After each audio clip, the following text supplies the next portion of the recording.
Check. Check, check, check. Yeah, clap it up, clap it up.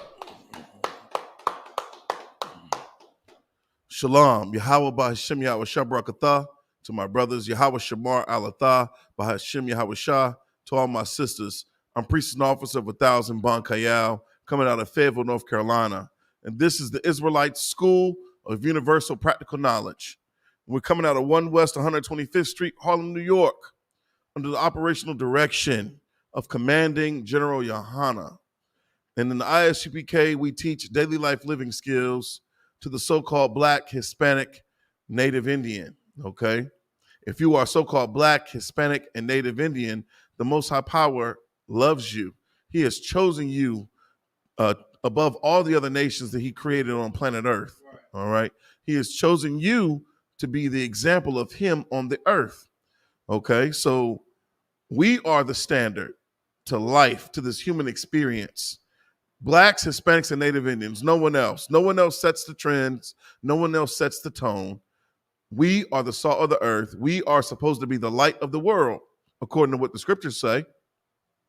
But currently, Blacks, Hispanics, and Native Indians are not that because of our disobedience and because of the curses and because we're stuck in the Christian church and because we believe the lies of America. We believe that we can be the best Americans that we're supposed to be, according to the so-called oppressor. All those are lies. If you Black, Hispanic, or Native Indian, there is one way by which you are supposed to live, and it is according to what this book here says, all right? This is our Constitution. This right here is the paradigm to the way in which we should live our lives. I've always heard Bible as an acronym, basic instructions before leaving Earth. Well, there's a lot of truth to that. If you are Black, Hispanic, and Native Indian, this is our history book. This book right here defines and identifies our culture, and it is a separate, set apart culture from any other culture known to mankind, okay? We have the culture, the customs, the traditions of the Most High Power, whose name is Yahweh. He is the Most High God, all right? And he gave us his laws, statutes, and commandments to live by. That is our culture. We're not religious in this school, all right? We believe in the culture of our ancestors, Abraham, Isaac, and Jacob. The things that made them special in the sight of the Lord are the things that we are teaching Blacks, so-called Blacks, Hispanics, and Native Indians today upon the earth. If you ain't Black, Hispanic, and Native Indian, don't get me wrong, you will have a place in the kingdom of heaven, but it's not going to be how it is on earth. All right. You will be in servitude in the kingdom of heaven. You will be in a very low state in the kingdom of heaven, and not like you are right now in the oppressor's kingdom in all of his empire, all of his empires, his treasure cities. All right. So today we want to get into the truth behind Christopher Columbus, because his holiday, the spirit for honoring him, is in the earth, and it's going to be embraced next Monday. And I just wanted to talk about Christopher Columbus and the truth about or behind Christopher Columbus. I deem Christopher Columbus the same as any other Indian killing hero. You think of Davy Crockett, Daniel Boone, David Bowie. They even create fake characters like the outlaw Josie Wells. You know, Hollywood has a way of vilifying God's chosen. And they do that by making us look like we're the savage, like we are the actual animals roaming the earth with a uncurdled bloodlust. That's not us. We are a very peaceful people, whether you're a so-called Negro in our natural state, a so-called Hispanic in their natural state, or a so-called Native Indian in their natural state. We are naturally spiritual people and naturally welcoming and kind and naturally benevolent. That spirit of evil comes from another people, all right? And these people are the people that the Most High Power hates. The Most High Power loves us, being so-called Black, Hispanic, and Native Indian, all right? But you'll only truly understand the love of the Most High Power unless you come into the Israelite School of Universal Practical Knowledge. Now your life will make sense. You know, the conditions in which you live will make sense. Right. Now you understand why our ancestors went into slavery via cargo slave ship. You understand why you live in the projects or in the ghetto or in El Barrio or in the favelas or on the reservation. You understand what we did as far as being disobedient and why we were punished and relegated to those spaces or relegated to this low state. All right. But we don't have to claim this. We don't have to continue to be on the bottom. We don't have to continue to be disobedient. We can reverse these curses. All right. And the Israelite School Universal Practical Knowledge has tasked the priests and prophets in this school to go out and fish brothers and to teach brothers and sisters the truth about their identity, the truth about their history, the truth about the present, the past, and specifically the future of the world, all right? So that's what we're doing in this school. Tonight we're going into history, and I think it's very, very important for us to understand the real history of Christopher Columbus, in addition to the real history of our Native Indian brothers and sisters. When's the last time you seen a Native Indian? We ask that question at camp, and it's usually silence. It's deafening silence. And it's sad. It's a very sick and disgusting thing, especially when you learn about the history of the true indigenous of the Native Indians and Native Americans that encompassed North, Central, South America, and the Caribbean islands, man. Salakia. You know, we got hundreds of Native Indian tribes that are they're not known today. There's not common knowledge for you to understand who lived on the land where you live today, wherever you are in America. Each and every plot of land that you live on, the deliciousness of the land that you live on was once inhabited by a Native Indian, okay? All right, so if I can, brother, can you give me the book of Job, chapter 8, verse 8? We want to get into the book of Job, chapter 8, verse 8. I think it's really, really important for us to understand the history of our people, of our great nation, the nation of Israel. You know, that's who we are. We're Israelites. If you're so-called Black, Hispanic, or Native Indian, that is your ethnicity. All right? You are the true Jews of the Bible. That's right. 3:6. All right, we're in the book of Job, chapter 8, verse 8. It's the book of Job, chapter 8 and verse 8. For inquire, I pray thee, of the former age. Do what? Inquire, I pray thee, of the former age. See, as Blacks, Hispanics, and Native Indians, it's a natural thing for you to have questions about your past, right? To have questions about your history, to have questions about your heritage, to have questions about who the hell you are and where you come from and why you hated the way that you're hated by the other nations. When I was a young man, I had plenty of questions. So many questions that my mother couldn't answer them all. Right. My father didn't have the answers because they were stuck in the Christian church. My father was in Esau's military, and my mother was stuck in Seventh-day Adventism. You know, taught lies on both ends. So my future was precarious as far as my understanding of who the Most High Power is and who Christ actually is, and who I am. See, my parents believed that we were African Americans. My mother held true to her Native Indian roots, but my father, you know, we never really got into dialogues about our history. And I feel cheated I feel absolutely cheated as a grown man because my parents didn't have the actual factuals when it came down to who we were and where we came from. All they did was give us what was given to them from the oppressor. See, our education came from, what grandma and them said, but it was more so loosely based off of what they learned in school, Right. or what they learned in church. And both of those places set our people up for destruction.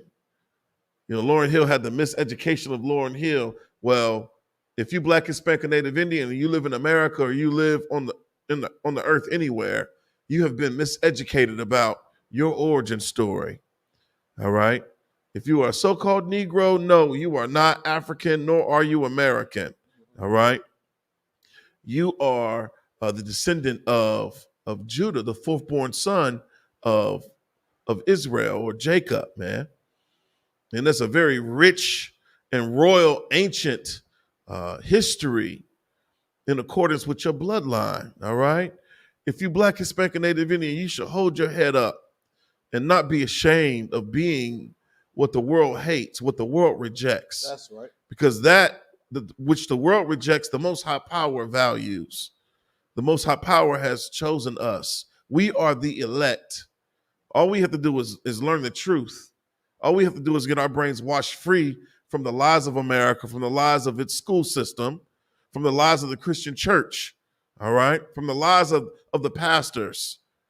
The pastors, they don't place any emphasis or any importance on being Black, Hispanic, or Native Indian.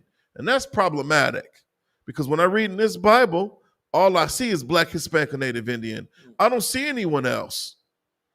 I don't see anyone else as far as, the spirit on them people being accepted by the Most High. You got to come into this school so you can understand the truth about your existence, the truth about your history, the truth about those inquiries that you have about, the former age. Read that again. Book of Job, chapter 8, verse 8. For inquire, I pray thee, of the former age, and prepare thyself to the search of their fathers. To the search of their fathers. This is really interesting, this group in the scripture here. We should be asking questions about the former age. We should be asking questions about our ancestors, real questions.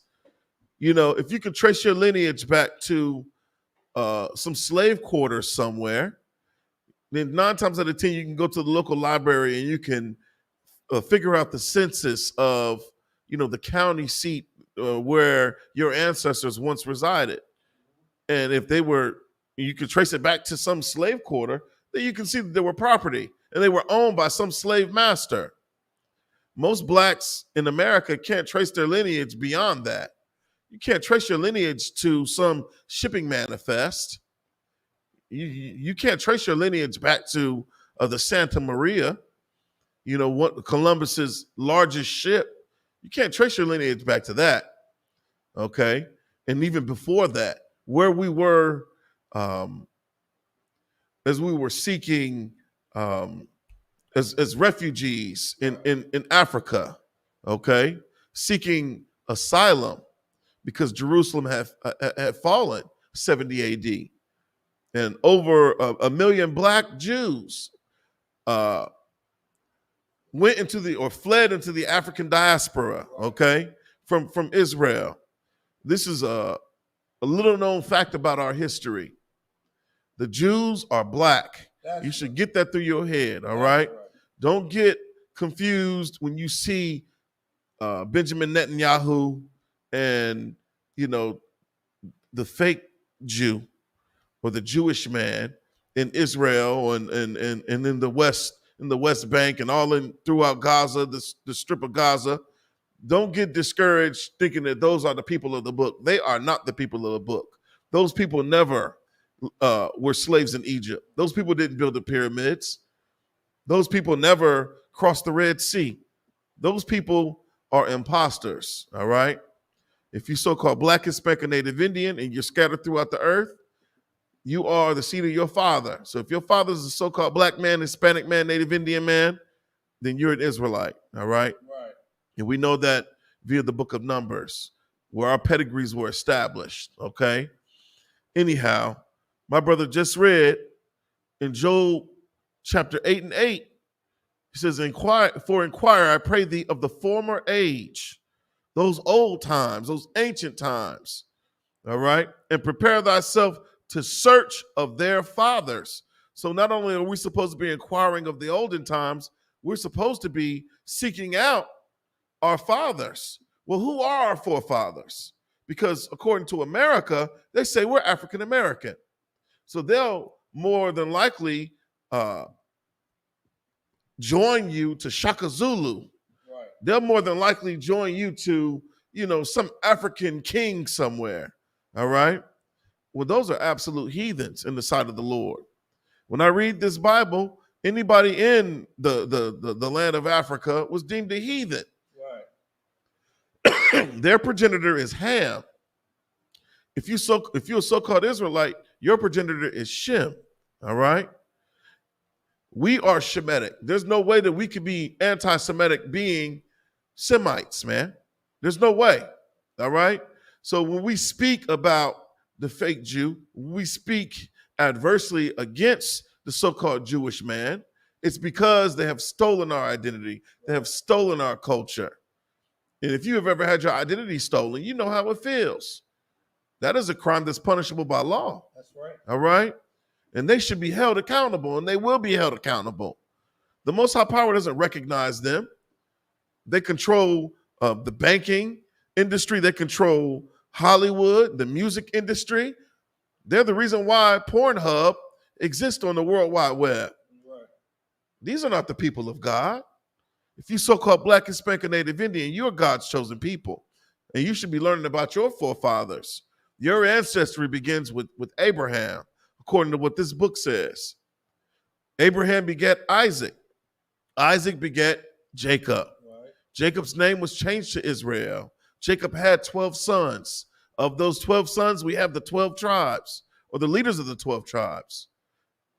You got to come in here to learn that, all right?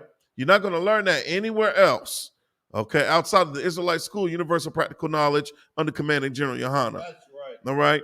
Now keep reading that. Job, chapter 8 and verse 9. For we are but of yesterday. We are but of what? Yesterday. You got to understand this about who we are as a people. Our past defines our present. We are everything that our ancestors were. But because our history has been hidden intentionally, and you've been given the name African American, you've been given the name Puerto Rican, you've been given the name Mexican, you've been given the name, Cuban, you don't even understand that your real name is Israel. All right? We don't understand that. Our past defines our present, okay? It's very, very important. Every nation on earth, every other nation, they have a sense of honor and pride about who they are. They got Pride Month, we just came out of what? Mexican Pride Month, Mexican American Pride Month or whatever. Yeah. But that in itself is a misnomer because the so-called Mexicans are Israelites, all right? They're from the tribe of Issachar, okay? And America hates the so-called Mexican. But the so-called Mexican is responsible for all of the produce that we have in our grocery stores, all of the sriracha, all that, the sriracha that you like to put on top of your food, all of the avocados, and, just think of all of the tequila that you like to drink that the so-called Mexicans are responsible for, all right? Without the so-called Mexicans, you wouldn't have that. Right. You wouldn't be able to enjoy goddamn Taco Tuesday, right? All right? Which are very, very minute things with respect to the contributions of the so-called Mexicans, man. Salakia, go ahead, brother. That's heavy too, because, so-called oppressor, he loves to bash Issachar, the so-called Mexican. He go back to your country, make him Home Depot jokes. But they are the main ones in these Mexican restaurants. Mm-hmm. Brother, every time I go to a Mexican restaurant to show some love and get some, some authentic, or what should be authentic, right. Issachar cuisine, is full of oppressors. Right. I'm like, what do you want? Okay, it's like they treat us like a dog, like a pet that you don't pay attention to. Really, you just wanted to be there, right? You know what I'm saying? Like you go and eat. You eat in restaurants, you drink the tequila, but you don't want them to be around you, right? Like, what do you want? Shalom. It just don't make it don't make any sense. Okay, call it's it confusion. It's confusion. It it's is. Like they just hate you. They just hate you for no reason. What's going on, sir? Yeah, it's Shalom, Lord Christ, sir. All up in the restaurant. You come in there, they in there, in there drunk as hell, eating tacos and nachos and all kind of carne asada and endless margaritas, and then but go back to Mexico. Yeah. What do you want? If I was really the so-called Jew, he really hates the Germans, right? In a sense, the so-called Jewish man, the fake Jew, the so-called Jewish man, right? He's not dealing with nothing German. Yeah. You know what I'm saying? Because he really hates them. He ain't. You won't catch him dead in a Mercedes Benz. Right. He really stands by that. Right. But the so-called oppressor, he just, he wants you to just succumb to him and benefit off of you, but treat you any kind of way. It's crazy. No, you're absolutely right. Get that brother here. He's right. You talk about hypocrisy. You so-called you hate these people, but yet still you love everything about their culture. The things that you could benefit from, like the endless margaritas and the sriracha and the tacos and getting your roof fixed. And half the time it would take a regular contractor to, put shingles on your roof. You get a crew of so-called Hispanics down there standing out in front of Home Depot or Lowe's. They'll knock it out up to code. You get the inspector to come out there and check and make sure it's up to code. It's up to code. Yeah, but you get some damn devil cutting corners, double charging you, triple charging you for the materials, and it's like, nah, come on, man. Something's got to give. And I worked construction for a while when I was in Maryland. They're some of the most generous, loving, accepting, welcoming people. I'm talking about not just Mexico, but when you go down through Central America, I work with some people from Honduras, and Guatemala. And they love to do this, take a siesta. I learned how to really take a lunch break. You don't spend that whole lunch break eating. You eat, and then you take you a nap for about 45 minutes, And then you get back up and you work. You know what I'm saying? You put your hand to the plow until, it's time to roll. And you get up and you do it all over again the next day. Honest working, brothers and sisters, man. And they have the audacity to call us lazy and shiftless. That has never represented who we are as a people. All right? Anyhow, continue with that Job 8:8.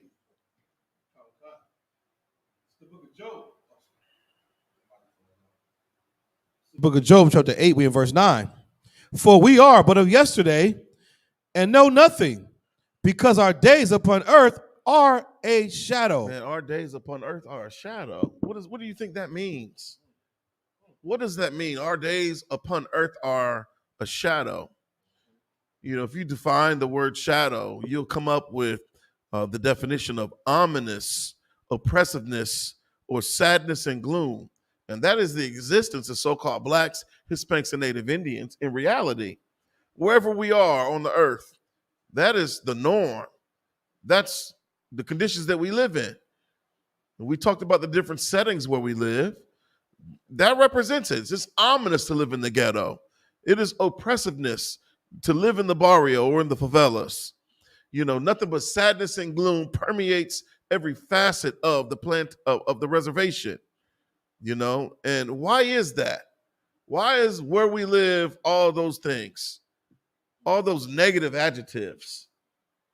Because we have a devil ruling over us, man, that has no qualms about how disgusting he is or how vitriolic his hatred is for us. All right. The oppressor is the devil that the Bible speaks of. I mean that with every cell in my body. All right. And the more you live on this earth, the longer you live on this earth, the easier you'll be able to recognize that. Salaki Adawan, go ahead. Salaki, if I may, what you dropping is so heavy. I want to throw it out there, though. Christ. The oppressor is the devil that the Bible speaks of. But our love for each other has to be stronger than the hate that he has for us. Mm-hmm. So what we're seeing is the destruction of our communities. Right. We're seeing that the hate for him that they have towards us is stronger than the love that we have for each other. Right. Mm. Yeah, brotherhood is a weapon. Yeah. That's the only weapon that we have at our disposal that is the true solution to our oppression. That's the only way we're going to combat our oppressor is by us coming together, coming back together, gathering ourselves together, as Zephaniah 2:1 says. Right. All right. Us recognizing that we are not desired by anyone else. So much so we don't desire each other. We have to unlearn that. We have to unlearn that hatred that we have for one another because it's false.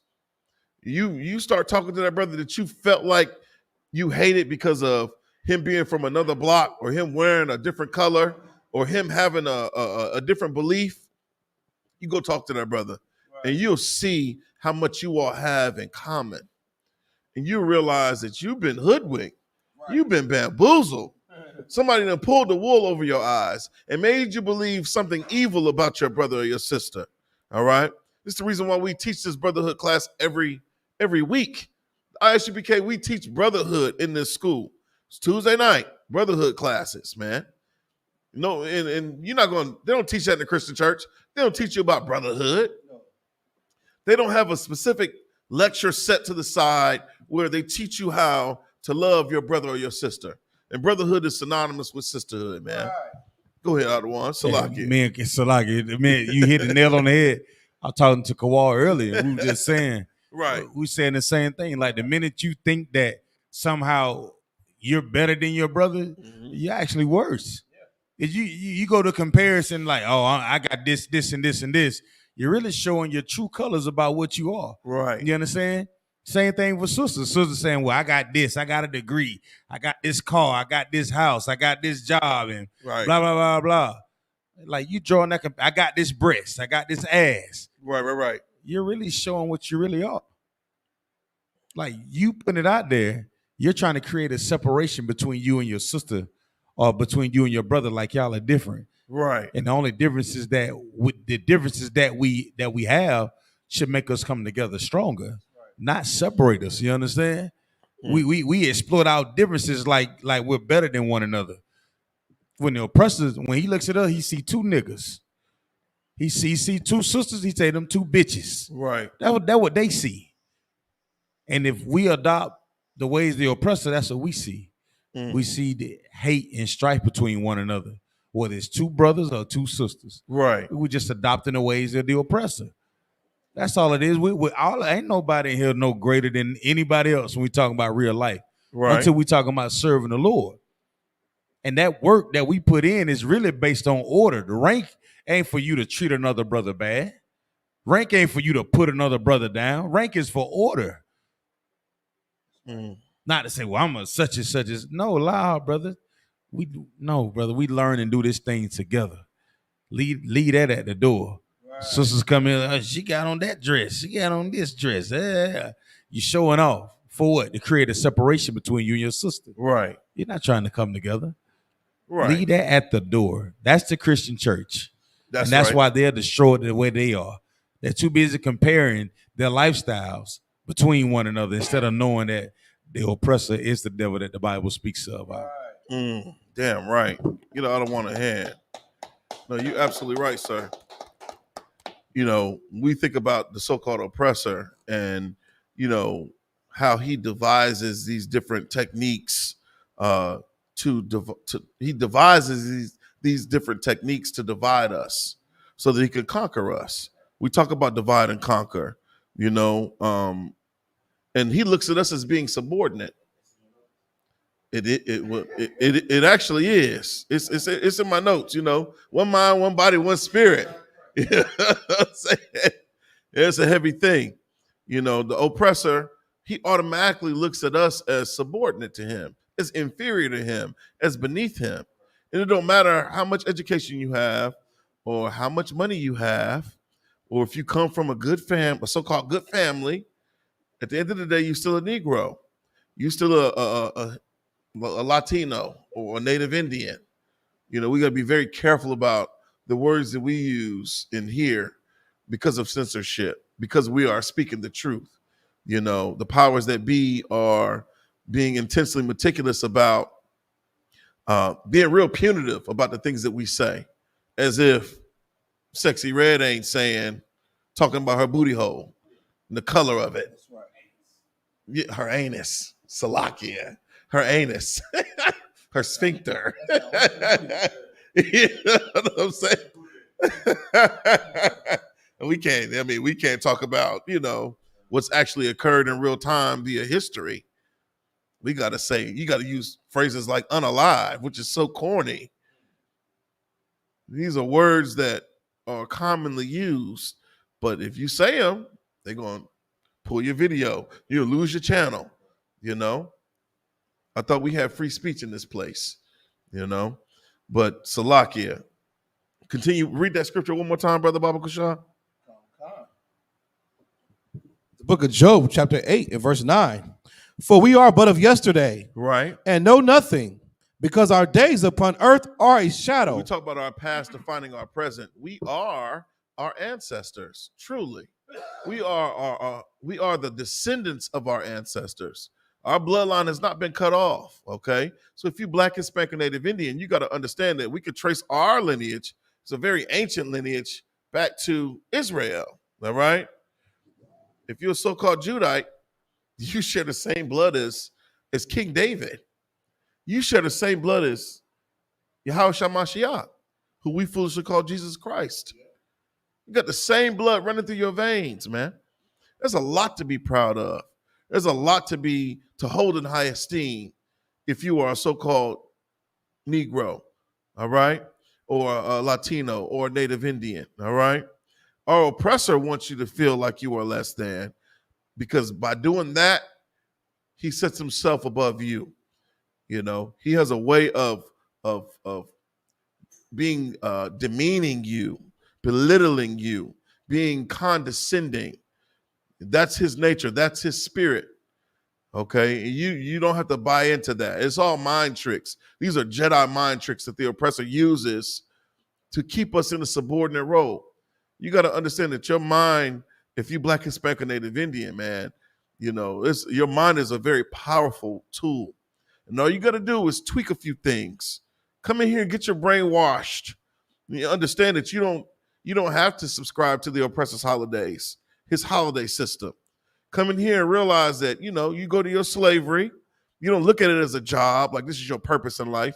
You do that damn slavery and you go home and you love your family. All right? And you come in here, you learn your culture. You learn to keep the feast days and the holy days according to what the Bible says.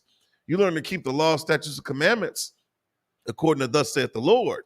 You learn how to walk. You learn how to talk. You learn social etiquette in here. You learn how to be a professional according to the standard of the Most High. That's true decorum, all right? You learn how to eat. My brother was talking about there's a menu in the Bible. There's a menu in the Bible. It shows you what you can eat and what you cannot eat as an Israelite, all right? But you gotta look back. You gotta look to the former age, all right? And all this stuff is defined in the Old Testament. All these Christian churches emphasizing the importance of the New Testament. They don't even want to delve into that, which is the Old. They don't want to even look into the Old Testament because they look at Christ as being some sort of fantasy character, man. Some sort of fantastic character. And they don't look at him as being the radical individual that he was, right. The radical Black man that he was, standing up to the powers that be, speaking truth to power. Right. All right. Read verse 10. Job chapter 8, verse 10. Shall not they teach thee? Right. Our ancestors, when what they did before us, the lessons that they learned are supposed to be lessons for us today in real time. All right. Keep reading. And teach thee and utter words out of their heart. Right. Teach thee and tell thee and utter words out of their heart. Okay. So if we were to seek out our ancestors, where would they be? Where would our fathers be? because that was a curse, for the strong man to be bound. When it comes down to blacks, Hispanics, and Native Indians, that right there is a key indicator that you are a black, Hispanic, or Native Indian, right, because you grew up in a fatherless household. Okay. But if we were to seek out our fathers and we would learn what tragedies befell them, we would learn how the oppressor has dealt with them and mismanaged them, throughout the course of history. I mean, we've been brutalized at the hands of the oppressor. And it's very, very important for us to look at history, the recorded history, and study that history so that we don't repeat that history. All right? And if I can, I want you to drop that. And I got an article. What time is it? 7:48. We'll wait till 8 o'clock. Let's see. Do I want to go into Psalms? Let's go into Psalms 55. The book of Psalm 55 and 20. When you get that, let me know when you get there. The book of Psalms, chapter 55, verse 20. He hath put forth his hand against such as be at peace with him. So we're talking about Christopher Columbus. And, the things that I learned about Christopher Columbus in grade school was that in 1492, Columbus sailed the ocean blue, right? Everybody knows that. But we don't know of Columbus's journals. They don't go in depth and actually read from his journal entries of the atrocities that, befell the Native Indians that he came in contact with when he came to the New World, or when he came to that land that was set apart. All right? Read that again. Verse 20. He hath put forth his hand against such as be at peace with him. So one thing I learned about Christopher Columbus in his writings, he talks about how peaceful the Native Indians were, almost in a jovial sense. And, he recognized opportunity for him to just capitalize on his bloodlust, capitalize on his lascivious nature, to capitalize on him being an oppressor, oppressing these people that were in these lands. Okay, Christopher Columbus was an Indian killing hero. I give him that moniker because that's exactly what he was. Just like Davy Crockett, just like Daniel Boone, just like David Bowie. Okay, and this is the reason why America has celebrated Christopher Columbus for so long. It wasn't until recent years where, they get a little pushback about Christopher Columbus. They start, those of us that are so-called woke start to actually look at the history, and we have gained access to Columbus's journals. Right. We've gained access to the actual record. And we see that Columbus is a colonizer. We see that Columbus, he was he took indecent liberties of the sexual nature with unwilling indigenous peoples. Right. Okay? Was that Tawab? I said it the correct way. Yeah, indecent sexual liberties, right, with the indigenous of North Central South America. Okay? All right. So he put forth his hand against such as be at peace with him. There is an island. I forget the name of this island, but there's devils today that are trying to Christianize this island. But whenever they go as missionaries to this island, they get unalived. Right. All right. And this is a big thing. This is in recent months. I think they had some devil that went over there, and he went and he tried to make contact with the natives, but they unalived him. As soon as he washed up on the shore, as soon as he got on the beach, they're throwing spears at him. Yes, the Sentinel Islands. Who? The North. The Sentinel Islands. Yeah, give that brother a hand. That's right. The Sentinel Islands. Google that, and you'll see all of the occurrences of these Native Indians coming in contact with these devils. That's what the Native Indians, if they knew better, that's what they should have done to Columbus and the conquistadors, all those Indian killing heroes from Christopher Columbus to John Cabot to Ferdinand Magellan to Vasco da Gama to Amerigo Vespucci, which is, one of the oppressors that we were named after. If you're African American, they named you after Amerigo Vespucci and Leo Scipio Africanus. One was a merchant and one was a war general. Okay, when you think about Vasco da Gama and Hernan Cortez and Hernando de Soto, these Spanish and Portuguese conquerors, and I always wonder, but that's a tough zone. When you think about Portugal and you think about Spain, Western Europe, they have a real hatred for God's chosen people. They really do. And I always wonder why. They had a girlfriend in the world that one of the places she traveled to was to Spain. And she went to Sitges and she went all these different places. And we talked about, her experiences over there. And they were all negative. They weren't like, oh, I'm in Spain, we living it up. It was more so like, we're not accepted here. And you can Google it. Some of the most prejudiced, racially biased places that you can visit is Spain, is Portugal. You going through that zone and you're a so-called Black, Hispanic, or Native Indian, you're going to have a rough time. All right. These people have a very ancient disdain for God's chosen people. All right. But when you think of, how commonplace these names are with respect to American culture, you go to the pool. What are some of the games you play in the pool? Who? Who the hell is Marco Polo? You in the water, you in here, Marco, you got your eyes closed, Marco, and you waiting for the polo. Marco Polo. We have to reject American culture completely, because every aspect of American culture subjugates you to be on the bottom. Okay, it is very, very dismissive of us being God's chosen, and it just props up the oppressor as being something great, something to be honored.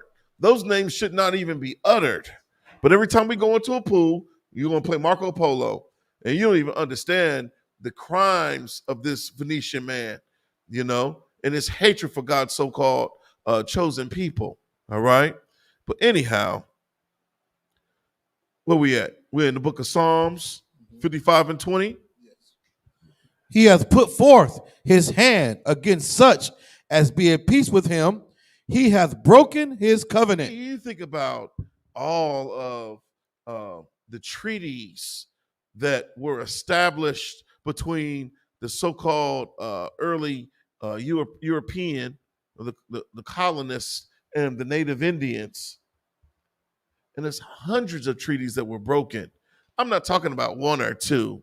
We're talking about hundreds of treaties that were broken between the so-called oppressor and the indigenous of North America, Central America, South America, and the Caribbean. He broke his covenant. Covenant is nothing more than a contract.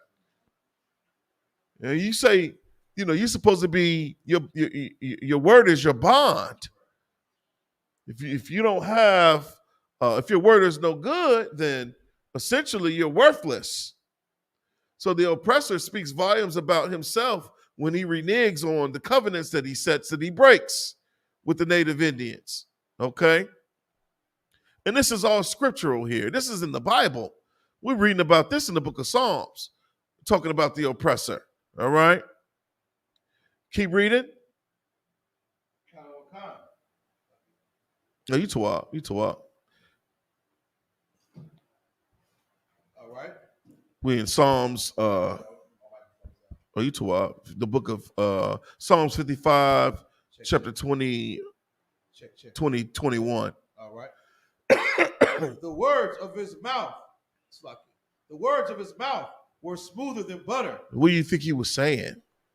What do you think the oppressor was saying? Making these false promises giving false hope to the indigenous. What do you think Christopher Columbus was telling the Native Indians when he came over? Because they probably, there was a language barrier. We were still speaking our language. We were still speaking the Hebrew when they came in contact with Christopher Columbus. Right. But what do you think his translators were saying to the indigenous? What is your purpose for being here? What do you think he was telling them? We just exploring. We just out here venturing, going on a journey, looking for spices. That's what they taught us in grade school. They taught us that's one of the craziest thing. I'm gonna leave my house in the comfort of my home and go to the rough seas now, seeking spices. Select. That's crazy to me. I wasn't gonna say nothing, Buck, yo. But now we see how sadistic the oppressor is. Not only does he give us an idea of what integration would have meant, like their fair trade, you understand? Right. Like integration is fair trade. Like for them. Like you give us we'll give you spices and we can live on your land. I add all of that up and then I throw Cesar Borgia in there. Right. And it all makes sense now. It all makes sense. When you add all that up and throw... When you add it all up and you just think about it, we're taught in elementary school all the way up to the 12th grade, the American history story of Columbus coming to this land and being lost and then finding this land, trading spices and herbs. And then all of a sudden we're having Thanksgiving together and boom, here it is, the founding fathers with the Constitution in America. Right.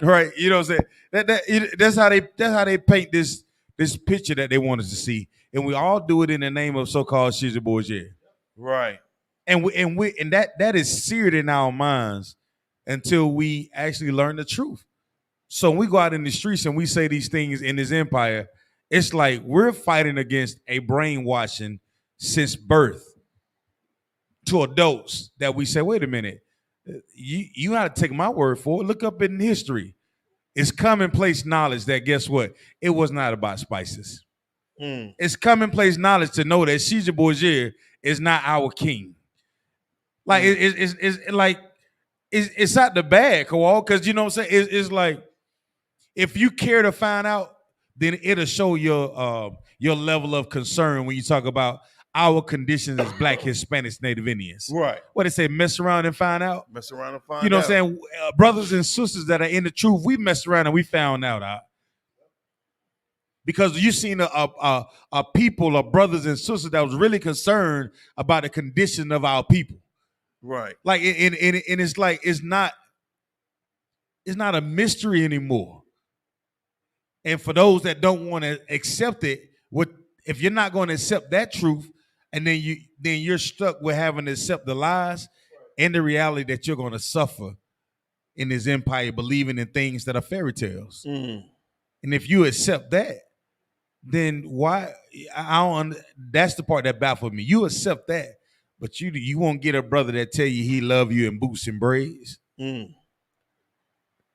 All of a sudden, we have to be the lie for you to believe them. Right. That's right. You know what I'm saying? No, right. We have to become the lie for you to believe.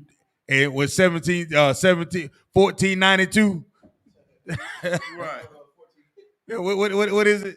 1492. Yeah, 1492. Columbus said the ocean blue. That's what they say. We have to become the lie for you to believe that. Because once you stop believing that, everything that's in these scriptures begin to make sense. No,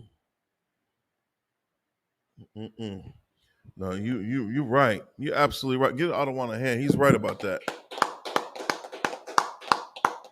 None of it makes sense. Whenever you line up what they say via what has actually transpired in history. And this is where we are right now with Ron DeSantis challenging critical race theory, wanting to do away with woke indoctrination, don't want to hear nothing about the 1619 Project. All these things that shine a spotlight on actual history and explains why so-called Blacks, Hispanics, and Native Indians are where they are in life, wherever on the earth. And it's like, okay, this is the justification for why we haven't been able to thrive and survive on this land, on these lands. We talked about the treaties. It says from 1778 to 1871, the United States government entered into more than 500 treaties with the Native American tribes. It says all of these treaties have since been violated in some way or outright broken by the U.S. government, okay, which the Native Americans and First Nation peoples are still fighting for their treaty rights in federal court. And we just recently this year, the Native Indians are fighting for the right to have access to potable water on the reservation. Right. And you don't even understand how vital that is to life, having access to clean water. I watched a documentary of this dude, this devil going to different, the worst hoods in America.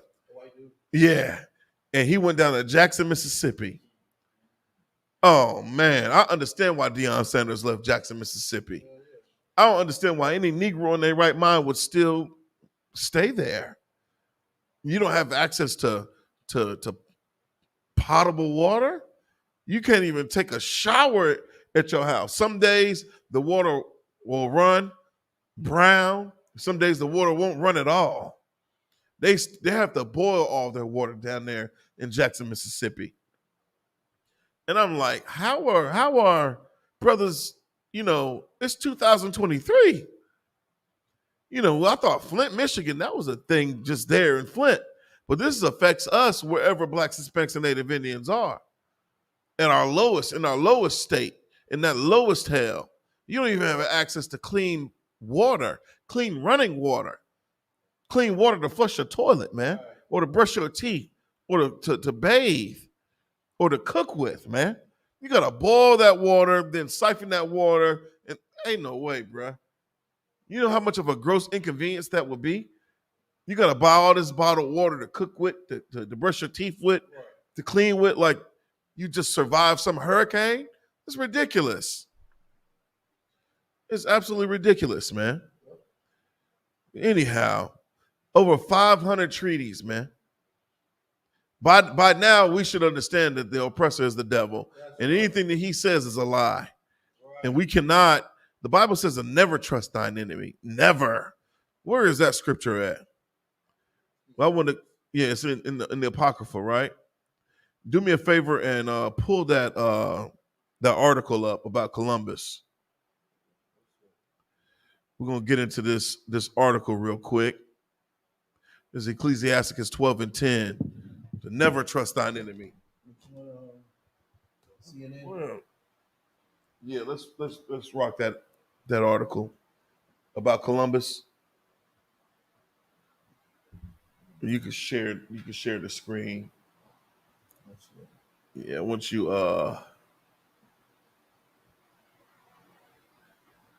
we are the Israelite School Universal Practical Knowledge, and we coming out of 1 West 125th Street, Harlem, New York. Tonight is a Monday night history class, and we're just going into an article about Christopher Columbus. If you in the chat, chime in, talk about some of the things that you learned about Christopher Columbus. And how benevolent of a character he was. With our early education, you learned about the Nina, the Pinta, the Santa Maria, and we learned to sing songs honoring Christopher Columbus, overlooking his crimes against humanity, his crimes against God's chosen people, being the Native Indians, the indigenous to this land. Right. This is the value of being a priest and prophet in the I.S.U.P.K. We're pulling the lies. We're exposing the lies, and we're exposing the truth. We were revealing that we have been lied to. This man is not a good man that should be honored. They pulled down all his statues all across America, which is a glorious thing. But blacks, Hispanics, and Native Indians got to fall out of love with American culture. We got to fall out of love with Christianity. This is the reason why we worship so-called white society. Is because of the Christian church. Right. It's because of Martin Luther King's dream. Martin Luther King gave us something that was poisonous in us wanting to embrace, white society as a society that was greater than, what we actually are. Don't worry about that. Just scroll down. All right. I tried to get rid of that earlier. Once you scroll down, you can see. I got it. You ready? Yeah, go ahead. Scroll up to the title. Okay. So they can see it, Baba Kushaw. No sweat. It's above the picture. Yeah, I don't know why it was doing that. It's an advertisement there. It says, why Christopher Columbus wasn't the hero we learned about in school. Okay? And we learned to value Christopher Columbus. It was our teachers put it in our prepubescent minds that Christopher Columbus was a hero. He founded the New World, okay? Scroll down. Come.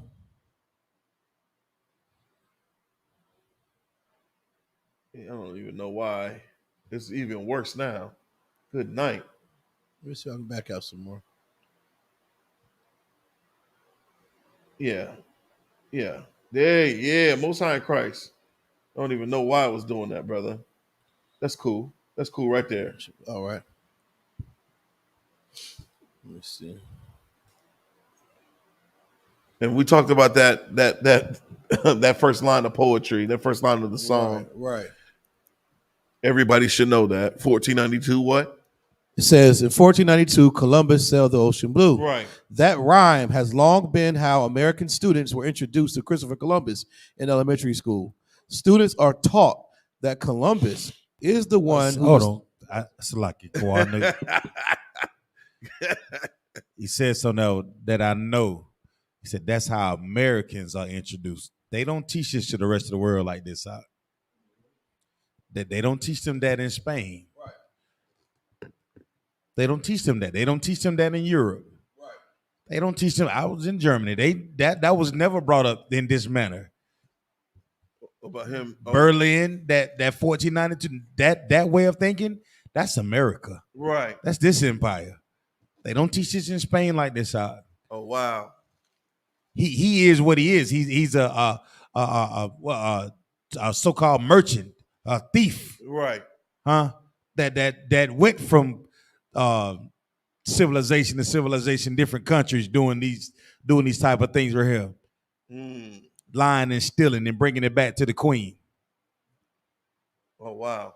So Salakia, that's what they teach us here in America. But you know what? That's crazy. Salakia, you're right about that, Adawan. It's crazy though that it took all this time to transpire here in America for the truth about Columbus to come to the surface.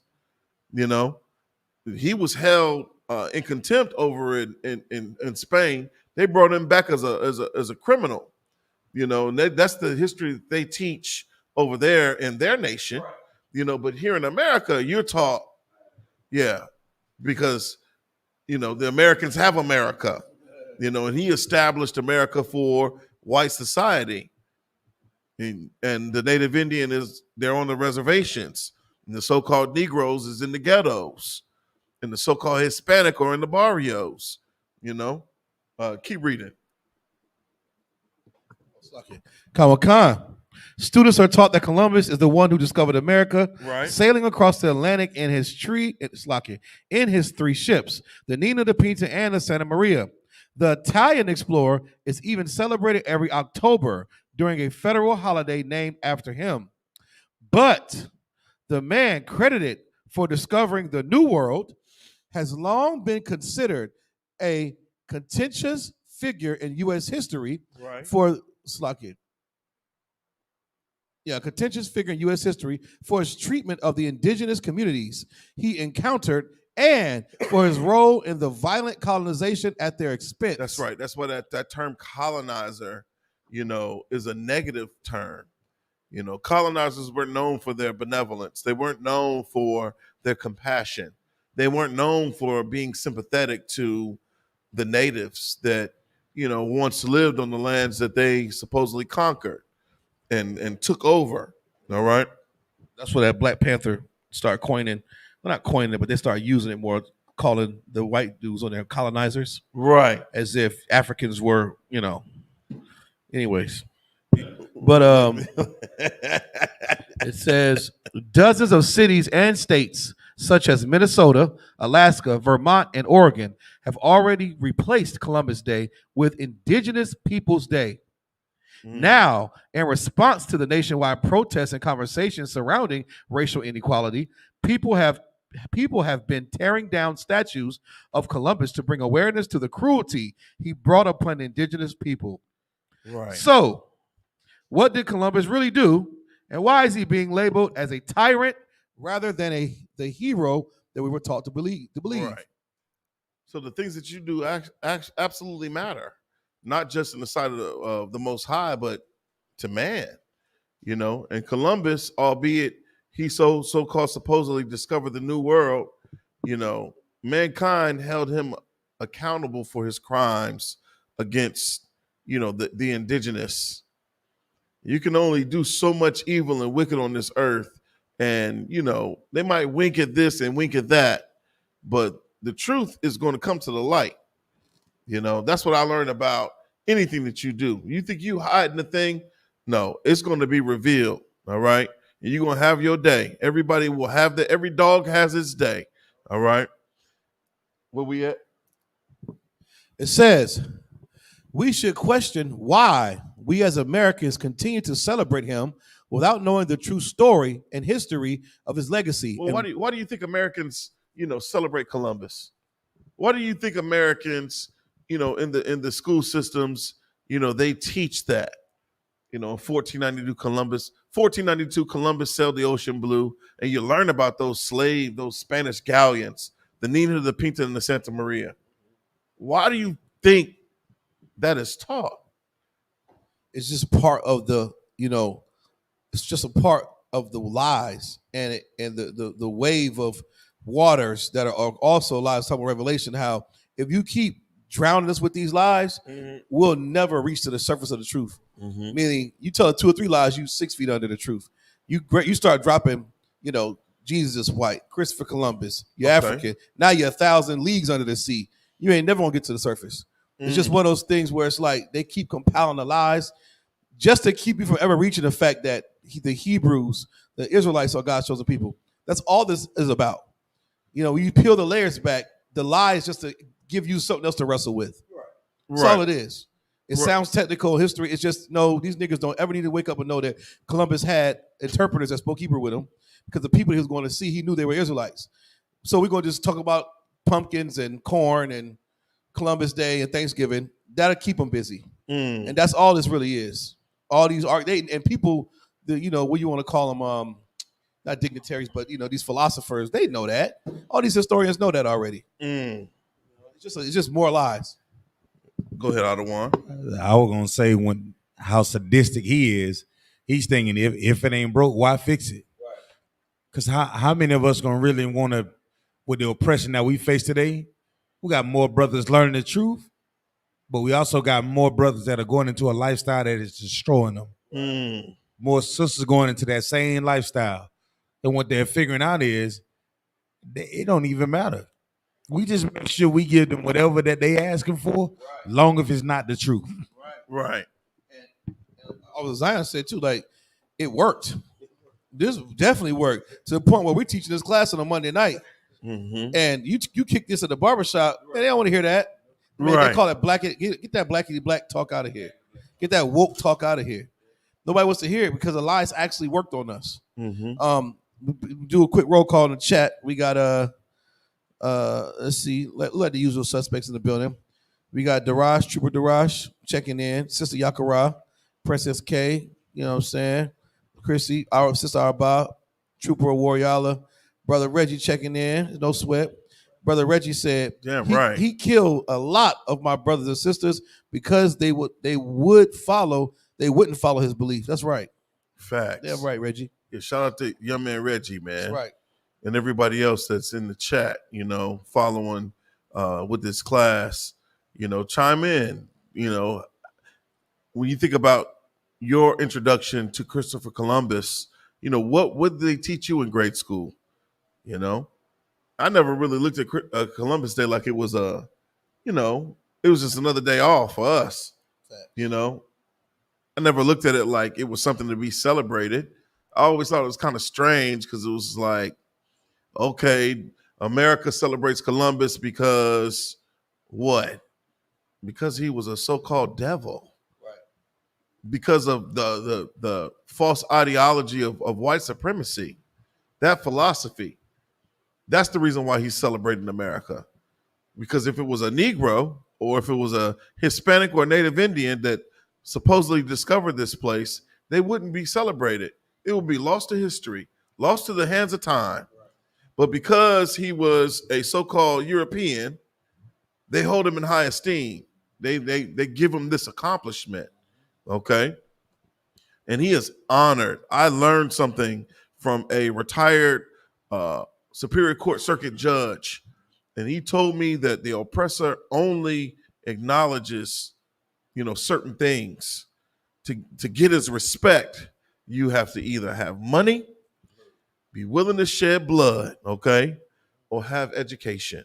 Money, blood, education. Those are the three keys to the oppressor, okay? If you have one of the three, you win. If you got two of the three, you can make your way in this place. All right. But if you can find a way to perfect all three in combination, you will be honored in this place. And Christopher Columbus had all three. All right. Anyhow, he shed blood. You know what I'm saying? Keep reading that article. Khan says, why? Say we should question why we as Americans continue to celebrate him without knowing the true history of his legacy and why a holiday was created in the first place. Right. Dr. Leo Kilsback, a citizen of the Northern Cheyenne Nation and assistant professor of American Indian Studies at Arizona State University, he told CNN this in 2016. He wasn't the first. So on to the next. He wasn't the first to discover the Americas. So they had to get a professor that's actually a native Indian from the Cheyenne tribe, okay, to speak out. See, this is the value of being Black, Hispanic, or Native Indian. Nobody else is going to speak up for us. Right. You have to get that gall in you to be able to speak out against the atrocities that have befallen your people. You have to have that in you. Because if you don't, if you stay silent, you might as well be in league with the oppressor. You might as well just accept what is happening. And that's problematic for me. The Christian church don't talk about, all the bloodshed that's occurring in the streets, in our communities, at the hands of the oppressor. They're last to want to talk about the police departments. They'll align themselves with the police like the police are, protecting and serving. Right. When the police are the real gangs on the street. The police are the real reason why we're being brutalized in our communities. Okay? That's the real gang banger is the police departments, all right? They're not protecting nor serving in the Black, Hispanic, or Native Indian community, all right? Anyhow, keep reading.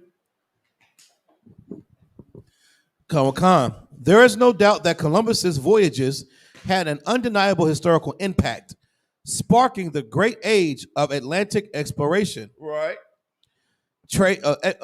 The great age of Atlantic exploration, trade, and eventually colonization by Europeans. According to the historian David Imperi, who wrote an op-ended CNN about Columbus Day in 2015. Right. But Columbus wasn't the first to discover the New World. Indigenous people had been living there for centuries by the time he arrived in 1492. Yeah, how are you going to discover something that was already inhabited by people? People are already living here. So it don't even make any sense to me for you to sit up here and stake claim to that which is already in existence. Right. It doesn't make any sense. But that is white supremacy at its finest. That's the so-called oppressor, making himself greater than he actually is.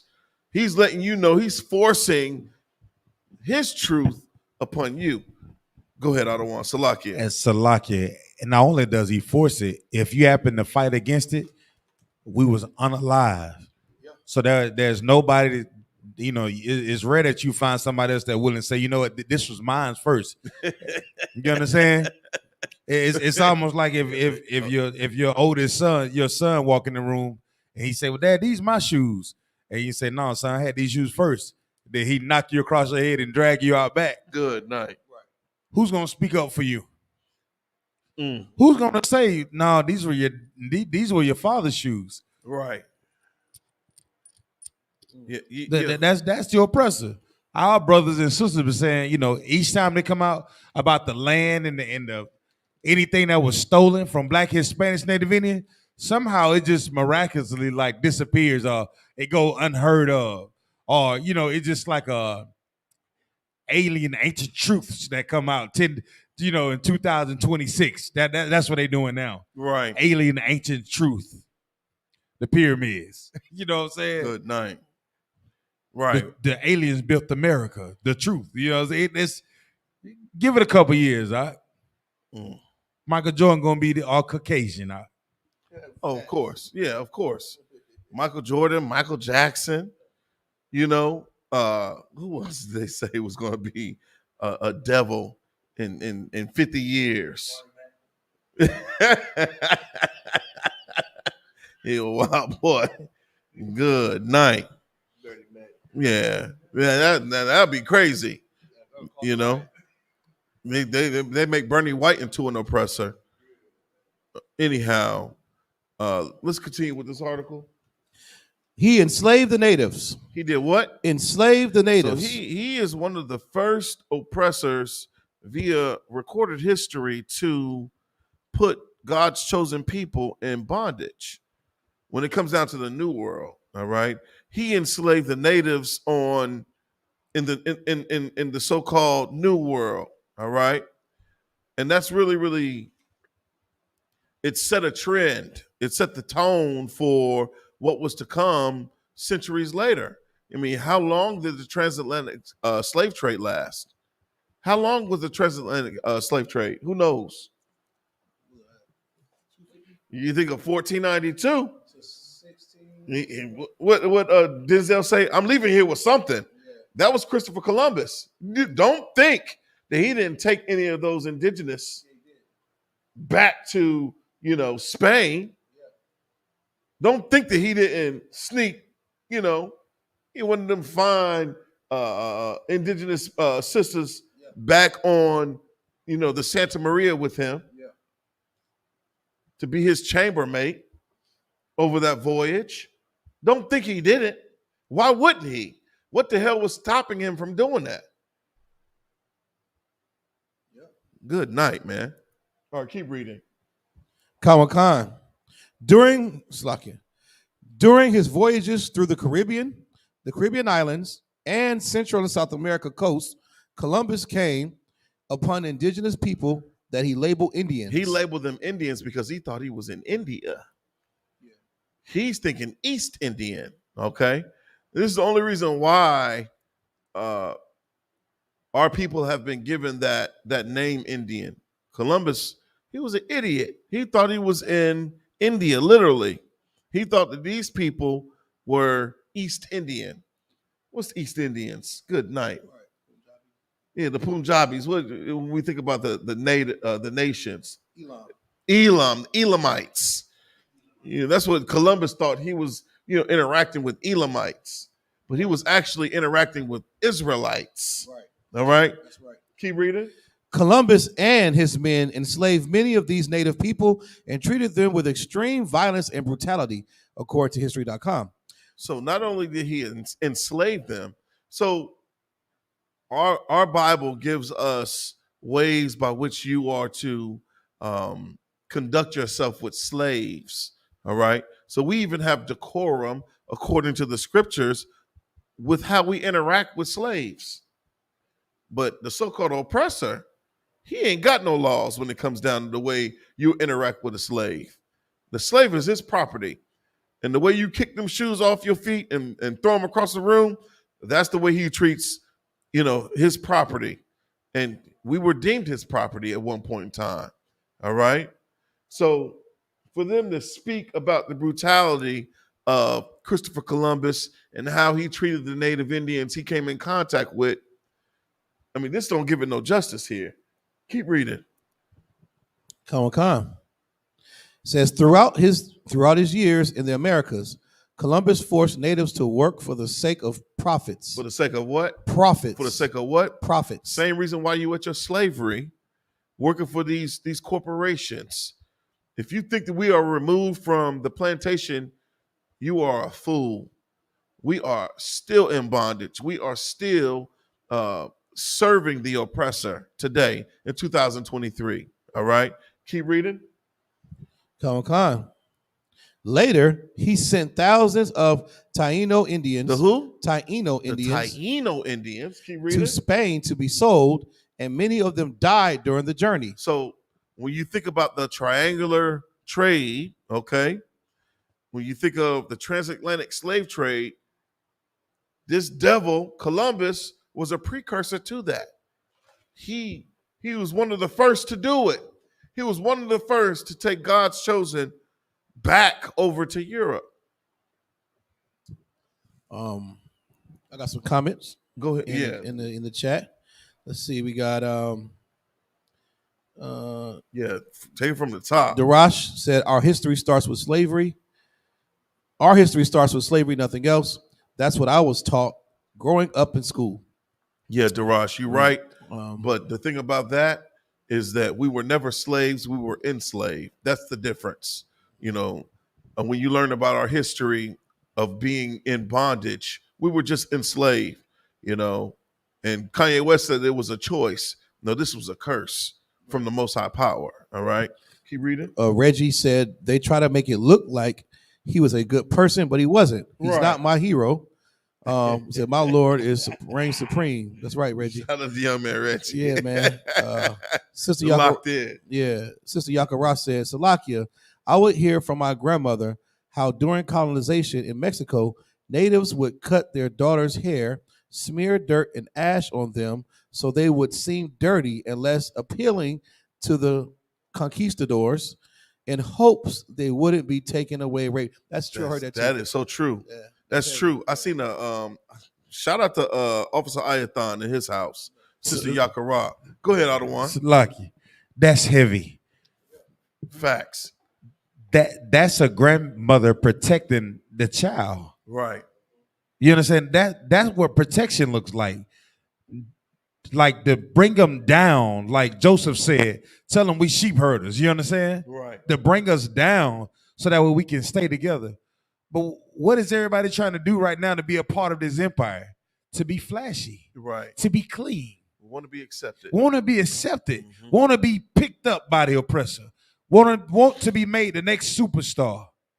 Not knowing that you want to be picked up and put amongst these heathens is going to destroy you. Right. And then you hate when people say, well, why these things are happening to these people? Why they go through all this? Why did they get raised up? I just seen what Blueface about to go to jail. But if Black Lives Matter, don't you, ain't nobody saying Black Lives Matter because Christian Rock got a child that's gonna be raised without a father. That's accepted. But what my sister's saying is so heavy, man. Like your grandmother knew real protection comes with bringing things down, not making them. Not bigging it up, you know what I mean? Mm. Heavy, sis, the water. No, damn right. Give her a hand.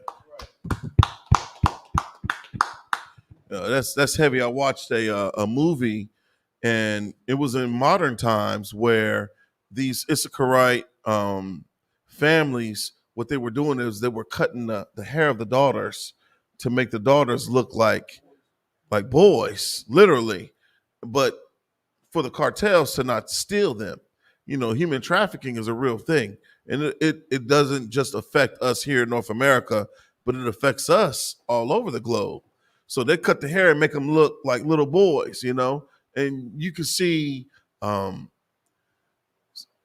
psychology of this sister and her feeling ashamed of her hair getting cut because she was fair. She was pretty, but they cut all her hair. That's a woman's glory, But Captain Kataza, if you ever get an opportunity to put your hands on this book, Issachar, son of Jacob, Captain Kataza goes in, and it's like a dissertation. It's a dissertation on paper, and it talks about Issachar, the so-called Mexican. And it's really, really interesting. He has a lot of archaeology in here. He has a whole hell of a lot of history, and it talks about these Indian killing heroes in the form of conquistadors. Okay, so if you get the opportunity to get this book, you got this on Amazon. I don't know if they're selling it in Barnes and Noble, but check that book out. Anyhow, where we at in the article? We are middle bottom. It says the natives who weren't sold into slavery were forced to look for gold in the mines and work on plantations. While he was governor, they worked where? On plantations. Christopher Columbus was the first plantation owner. Right. And you think about what happens on the plantation. What is the plantation? What is it producing? We work on plantations today. You just don't even identify them as being plantations. But plantations produce. You're the slaves that produce the product that comes off the plantation. You're working for these corporations. If you work for Walmart, if you work for GM, you're a slave. You are a modern day slave. All right, keep reading. Kawakan. While he was governor of what is now the Dominican Republic, Columbus killed many natives in response to their revolt, according to History.com. To prevent further rebellion, he would have the dead bodies paraded through the streets. Right. This is proudly gallivanting, what he's done. These are his works, and he's honored and held in high esteem today because of doing this evil, this wickedness. Says he brought new diseases. The indigenous, of course he did. Right. Of course he did. You think about any brother that gets VD or gets the clap or he gets gonorrhea or syphilis or herpes, or 9 times out of 10, you were dealing with an oppressor. You were dealing with a heathen. That's just not commonplace to us. But when we step outside of the bounds of our family or our bloodline, that's when we get diseased, when we get access to these plagues of Egypt. Keep reading. Kawakan. It says the indigenous societies of the Americas were decimated by exposure to old world diseases, crumbling under the weight of epidemic. Right. So the old world diseases would be like what? The black death, the black plague. Right. Yeah, polio. There's a resurgence of smallpox and syphilis right now. They say that Jackson, Mississippi is dealing with an outbreak of syphilis in 2023. Houston, Texas dealing with syphilis. Good night, man. Keep reading. You can thank Christopher Columbus for all of that. Right. The Taino population weren't immune to diseases such as smallpox, measles, and influenza, which were brought to their island of Hispaniola by Columbus and his men. Good night. In 1492, there were estimated 250,000 indigenous people in Hispaniola, but by 1517, only 14,000 remained, according to Oklahoma Medical Research Foundation. Do the math on that. Thousands upon thousands of indigenous died.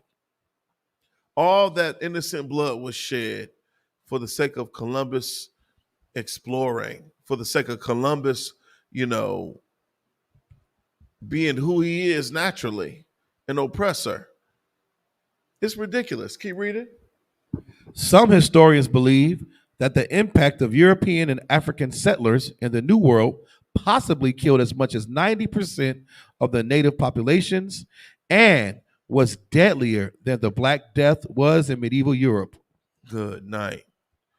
That's terrible, man.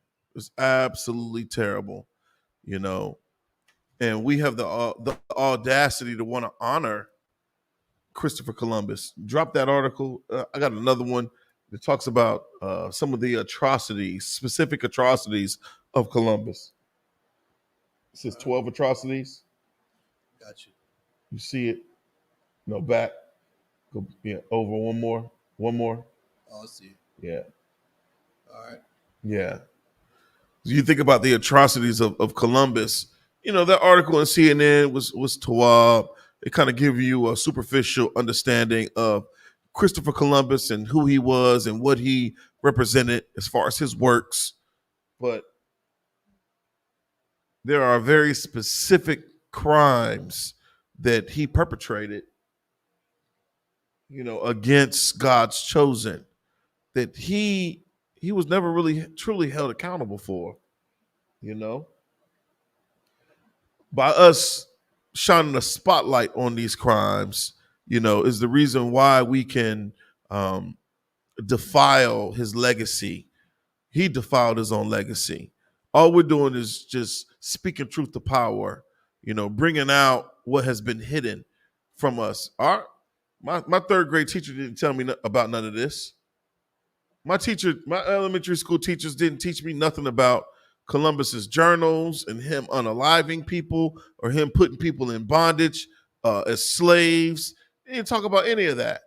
They didn't even talk about the diseases that were transferred from the Europeans to the indigenous. All right. And I like I said earlier, I feel cheated with the education I've received here in America, man. It was not true. Nothing about what I learned as a young man here in America's school system was true. I had to come into the I.S.U.P.K and learn the truth from brothers with beards, braids, gold teeth, and boots. Right. Everything that America says, oh, no, you're ignorant. That brother got braids, he got gold teeth. Hide your wallet. Right. Don't leave no money around him. And these brothers have given me a newfound understanding with respect to education. Anyhow, let's read about some of these bastards' crimes, if you don't mind. Con. According to Bergreen, who quoted Michelle D. Cuneo. What's the title of this joint? It's called Salakia. Salakia. Let me see. It's called where we at? Up further. Oh yeah, I'm sorry. Salakia, if I may. Yeah, there it is. 12 atrocities committed by Christopher Columbus. Real simple and easy. These are 12 atrocities that were committed at the hands of this devil named Christopher Columbus. Keep reading. Number 1, Christopher Columbus caught hold of a Caribbean woman and gave her away to rape.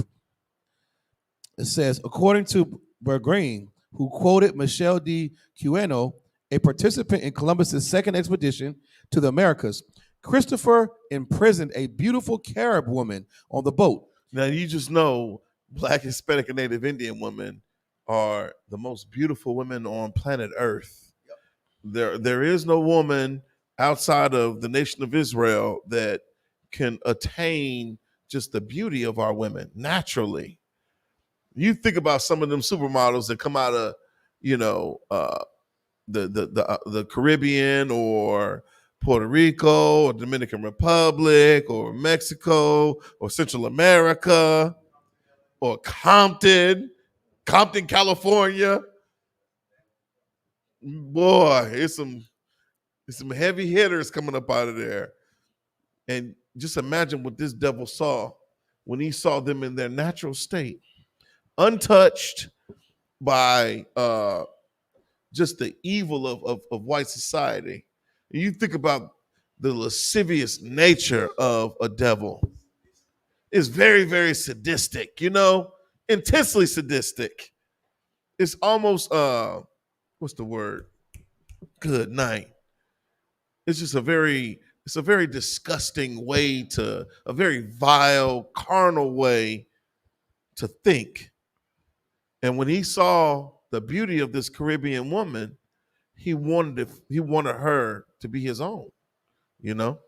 Keep reading. He gave her away though, right? Even though she showed reluctance, he attempted to satisfy his desire. Zero compassion, zero empathy, zero understanding. See, this is the value of coming in here, because you learn brotherhood. You learn, the value of treating others as you want to be treated. Right. This is biblical. See, these are our customs. This is commonplace with our traditions. All right? But Christopher Columbus, who founded the New World, he didn't have any compassion for this Caribbean woman. So much so he wanted to pursue his happiness. Isn't that what America teaches our people?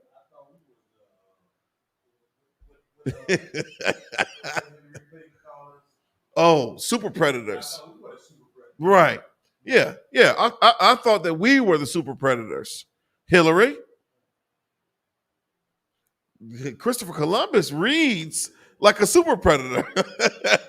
One of the first to do it. Keep reading. Kanawakan. Additionally, he used a whip. He did what? It says, additionally, he used to whip her with a rope and cracker. A real life cracker. Christopher Columbus was a cracker, literally. And we say cracker because of the crack of the whip. That's the reason why they use that term cracker. Who else was whipped via history at the hands of the oppressor? Our Savior, man. Right. Yahushua Mashiach. He was brutalized at the hands of some damn cracker. Right. Keep reading. Salakia. Kalawakan. Additionally, he used to whip her with a rope and spoke about her incredible screams. He also mentions that Columbus thought she studied in a school for whores. What in the hell is that? See, I kind of know what he's saying. Man, that's terrible. Because you're dealing with the Caribbeans. You just look at dance hall. I mean, just look at freaking the nature of the brothers and the women, how we express our sexual stuff to each other. And he's a nasty caveman. Right. The type that the Indians had to show him how to bathe. So you can only imagine what his sexual prowess was, meaning bang the woman over the head and just start doing it. He's not sensual. This woman probably was, telling what, she probably was forced to do or had done. You know what I'm saying? Whatever the situation may have been. But, knowing them, I can only imagine why he said that. And he's the real whore, not her. Right. No, you're right. He definitely is, man. For him to brutalize that sister the way that he did, he took liberty to be vile, wicked, evil, and carnal with her. He took advantage of our benevolence. And we can't allow ourselves to be subjugated to such vitriolic evil, man. We just cannot. As Blacks, Hispanics, and Native Indians, we have to start standing up for one another. All right. We have to start recognizing the value in us being blood relatives. If something is affecting the Native Indians, that's my cause. If something is affecting the Hispanics, that is a cause for me to die for. That is a cause for me to stand up and speak out against. That's what we do when we go to camp. We're highlighting the crimes of every other nation against our nation. That's right. We're speaking out against injustice. We're speaking out against brutality. We're speaking out against oppression. That's right. All right? We give a voice to the voiceless. That's what we do in the I.S.U.P.K. You can't expect Black Lives Matter to do that because they lining up with All Lives Matter, It's ridiculous, man. They want to join us to the oppressor in the spirit of Martin Luther King when we're supposed to be separate, all right? We got to find value in us being separated from devils like Christopher Columbus. All right, keep reading. Number two, almost 200 Indians died in a painful death in the Atlantic Ocean. Columbus seized thousands of Indians. He let 400 of them go and condemned 500 to be sent to Spain.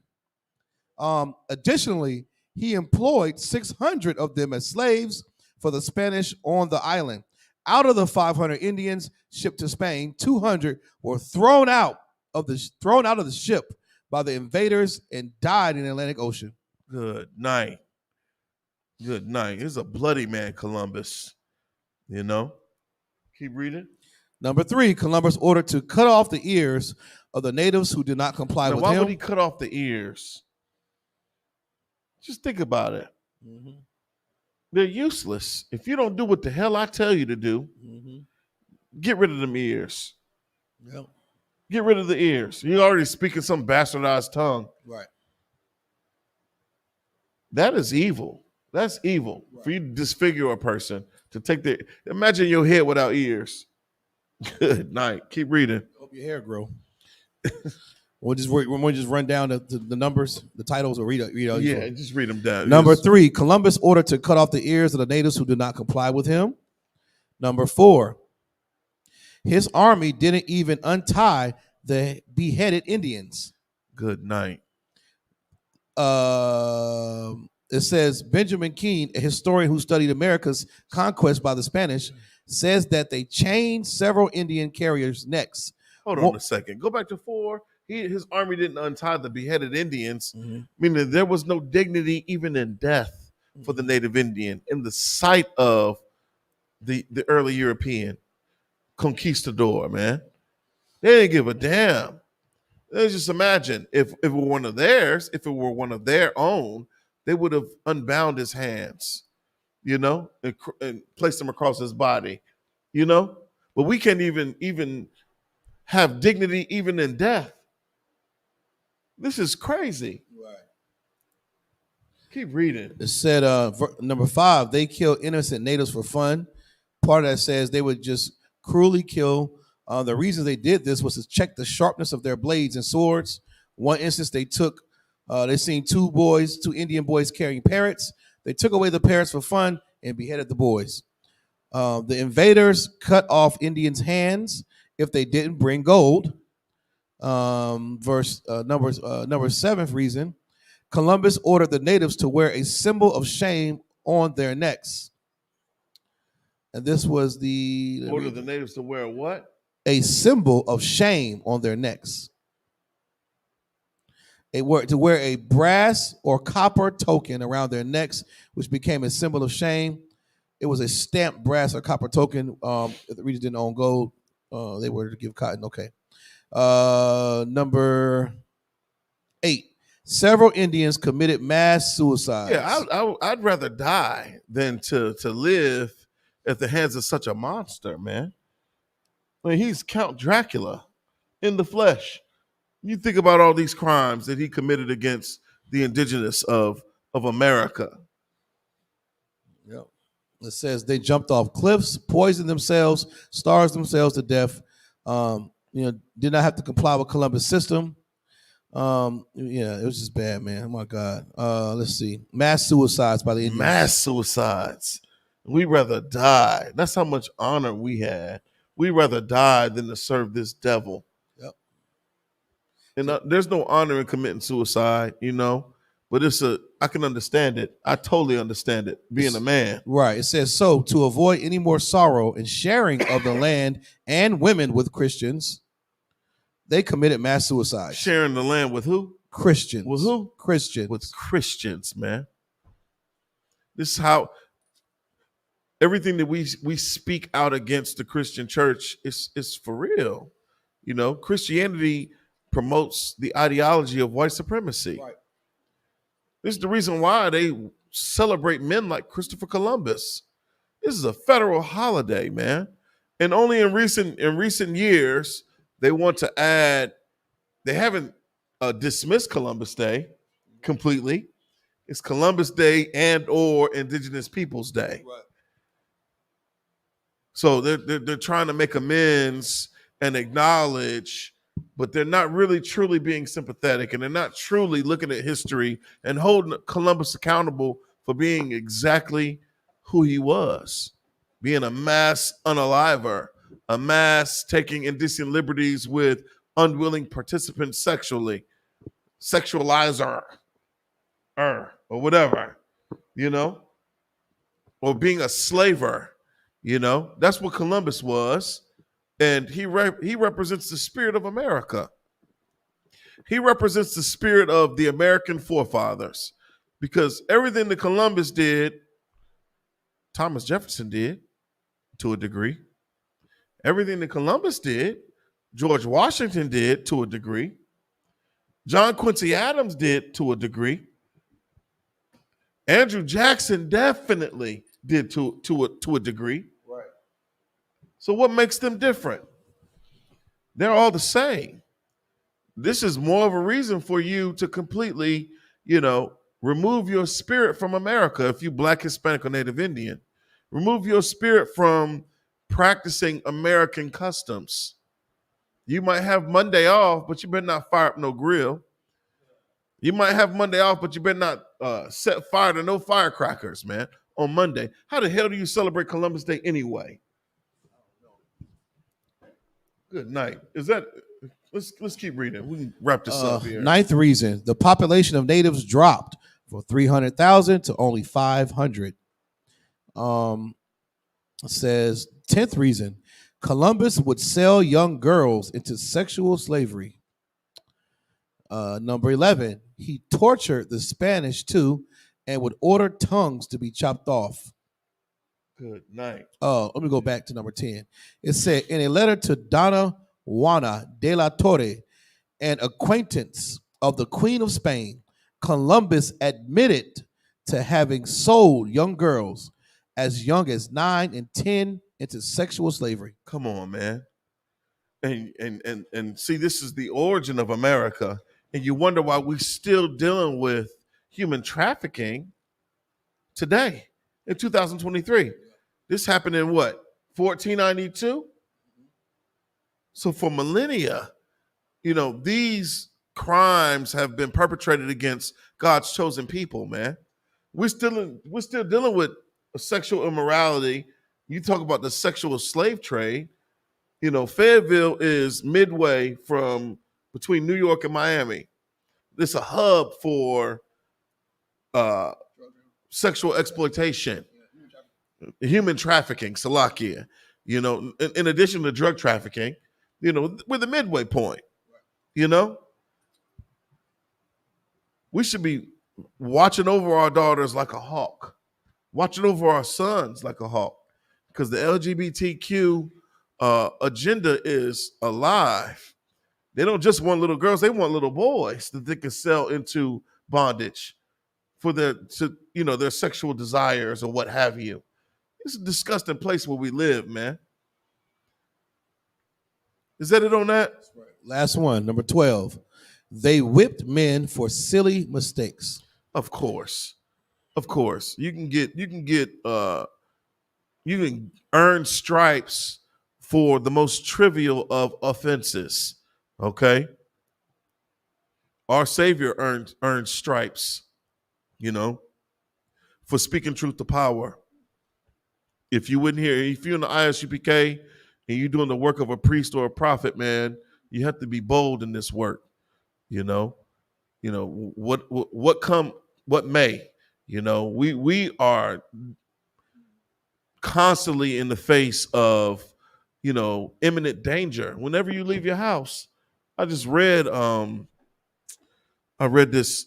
I think it was on Instagram. The sister was talking about in the comment section, and they talk about how the Black man is the most unloved and unprotected species on planet Earth, and how Black women that have a Black man in the household, Hispanic, Native Indian men in the household, how they feel a sense of anxiety when their significant other leaves the house every day. just by him leaving, you have an anxiety or a panic attack because you know what he's facing, what he's up against in the world. This is why it's so imperative for us, for a few Black, Hispanic, and Native Indian to come into the I.S.U.P.K, man. Right. So you can gain the protection of the Most High Power. That's right. All right? And you can quell some of that anxiety that your significant other may be experiencing whenever you leave to go to your slavery every day. Right. You don't have to worry about being brutalized by the police because you got the Most High's protection. You know? Go ahead, Ottawa. I see you over there. Fired up. So like some brothers leave the home to relieve their anxiety. They go to the slave.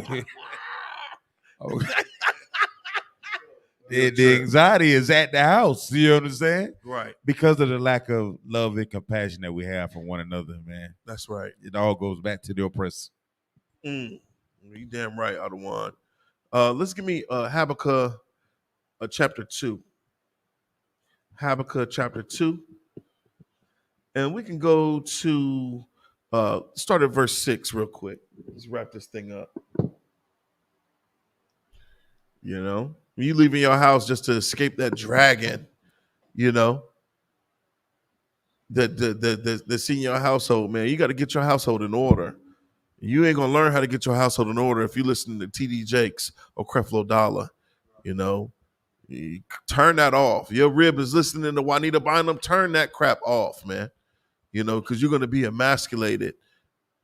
You know, reclaim your time, like Maxine Waters would say. Reclaim your masculinity.